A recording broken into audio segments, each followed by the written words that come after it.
What's going on, everyone? I'm Timmy Carlisle, a new segment anchor here on Sports Corner. We're about to crash from campus to campus for some college football highlights. Let's take it around the NCAA now. We're going to get things started out at the Florida State and Clemson game where the Fighting Tigers were let out into the field by Dabo Swinney. And Kalen DeLoach is going to be involved later in the highlight, but we're going to get things started right now when he takes it back to the house. Just kidding, it's happening right now, right out the gate, because we're jumping to the third quarter. Things are tied at 24 there. Look at that massive hit from DeLoach there on the Clemson quarterback.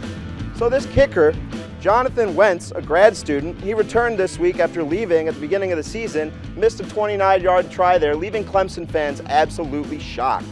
Jordan Travis is going to be hooking up deep right here with Keon Coleman, but there's no penalty called. Couldn't quite get the connection. Looking for a call there is the quarterback of Florida State. Clemson's going to take the ball here and run it up the middle. And, you know, it's kind of going to be really disorganized, discombobulated. They're going to run out of time. No timeouts, couldn't quite get another playoff, and that's going to give everybody some extra football. Who doesn't love free football as this game went into overtime?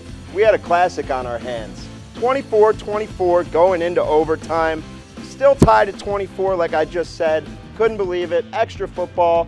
Once again, Jordan going deep, hooking up with Keon Coleman. This time he's going to catch it. Touchdown, Florida State. Clemson fans are absolutely shocked, even more than they were a few minutes ago. They don't know what to do. They can't connect on 4th and 2, and that's going to end it. Coach Mike Norvell is going to get to celebrate with the Florida State Seminoles. And keeping things moving right along, we're going to jump over to Alabama, where Nick Saban's going to lead out the Crimson Tide. And getting things started, Jackson Dart's going to dart right on up the middle for a touchdown, opening it up for a 10-yard score. Jalen Milroe is going to go ahead and have the punt blocked by Corey Brooks. I'm sorry, I jumped ahead again. Jacory Brooks is going to block that punt, and now Jalen Milroe is going to hook up with Jermaine Burton for a huge pass over the middle, looking at a 54-yard pass. Alabama's going to kick a field goal there, go up 9-7. Next thing you know, we're going to have Milroe again finding Jalen Halley for a 33-yard touchdown. And after a 2-point conversion, Alabama would be up 17-7. Next, we have an 8-yard run from Chase McClellan, and it's going to be 24-10 Bama, and that was going to be the game. You're going to have McClellan celebrating the TD there, and then Nick Saban and Lane Kiffin are going to shake hands at center field here. Down goes the 15th ranked Ole Miss Rebels.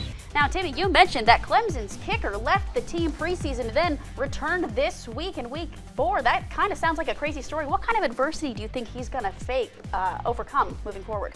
Thanks, Liv.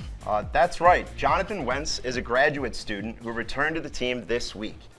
Coach Dabo Swinney reached out to the former kicker who was on Clemson Tigers back from 2019 to 2022, and he never had attempted a field goal. He was actually 3 for 3 in his extra points. So Dabo reached out to him, called him up for the big matchup against the Seminoles, and now things are, let's back things up a bit. You know, think bigger picture here for the Clemson Tigers. They were ranked as high as number 9 preseason after a week 28-9 loss week 1 to the unranked Duke Blue Devils team. So they're still sliding down. They're really trying to overcome some adversity themselves, and you know, that's just how things are going right now. So the whole team has to overcome a lot of adversity. Great point. Now, shifting over to Alabama, how are you feeling about the Crimson Tide this year? Let's be honest, man. I really think that the tide is turning on the Alabama Crimson Tide. There's been a few points this year where Nick Saban's team does not look like their dynasties of the past. It's a weird thing seeing a Nick Saban-led team outside of the top 10 rankings. I think we're already seeing the results of the transfer portal playing out. Well, thank you so much, Tim. Thank you. Now, find out who are the real football titans in Tennessee. Could it be Deshaun Watson and the Browns? Stay tuned.